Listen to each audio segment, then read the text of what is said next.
Hello, this is New Wave of British Heavy Metal.com. It's the 14th of November 2020, and here we'll look at a real bizarre one. Yeah, let's call it bizarre, back from the original New Wave of British Heavy Metal days, a band called Zeb Dragon. Before we do that, if I may extend the usual plea for a favour, and that's if you wouldn't mind subscribing to the channel, please. That would be big help and appreciated. Anyway, Zeb Dragon, Voyage of 20th Century Poets, right? What a great name for a band for a start, Zeb Dragon. Where they came up with that from, who knows? But it's, how can I describe it? Quirky, I suppose. The band never quite made it, like many others from back then when the Wobbin was at its peak. They were from Staffordshire, if I remember properly, and whilst they didn't make it particularly, probably because they were a bit too out there, they certainly did rock heavily enough and had a style all of their own. The usual template, gig around the local area, build up the fan base and hope things progress from there. The band managed to do the first bit of that, but not really the second bit. You know, talent could have only taken them so far, and that's a shame.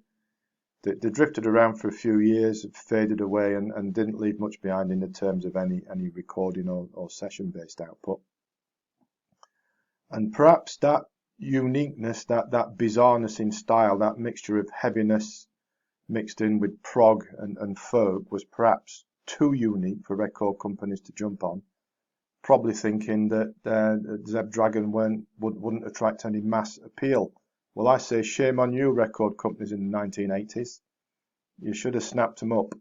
Check out the title track, for example, Voyage of the 20th Century Poet. It's kind of, well, weird, folky introduction. It sounds a bit like a violin and a mandolin.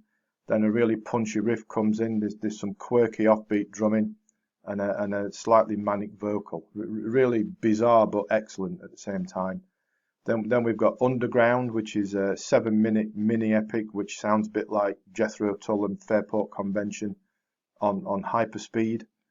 Golden Angel's more traditional rock with a really memorable chorus, as is 2 Weeks, which is pretty similar. And however, now all these years later, thanks to cult metal classics and Sonic Age Records, Zeb Dragon's output as it was has been put on CD for the first time, and it's marvelous stuff. There's only 7 songs, but each one of them is excellent. You know, that really quirky edginess, but still heavy, still New Wave of British Heavy Metal style overall. Different, but certainly worth checking out. I'm really impressed with it because I can't remember Zeb Dragon from back then. Bit different, had the chops all right, had the talent, not the breaks. What a shame. As is usual with many of these lost Nawabum things, it is a limited run of 500 copies. As I normally do, I got mine from Sonic Age Records. As I'm recording this morning, 14th of November 2020, I've checked out Sonic Age Records, and it is still for sale, so you might be able to get one. There's a link in the video description underneath to Sonic Age Records, so you can jump over there and get it if you'd like to.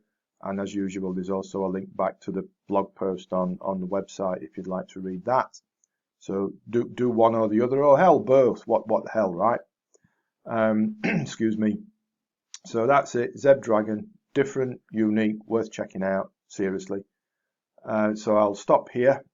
And as usual, I thank you for watching. I thank you for listening. Please subscribe before you go, and of course, take care.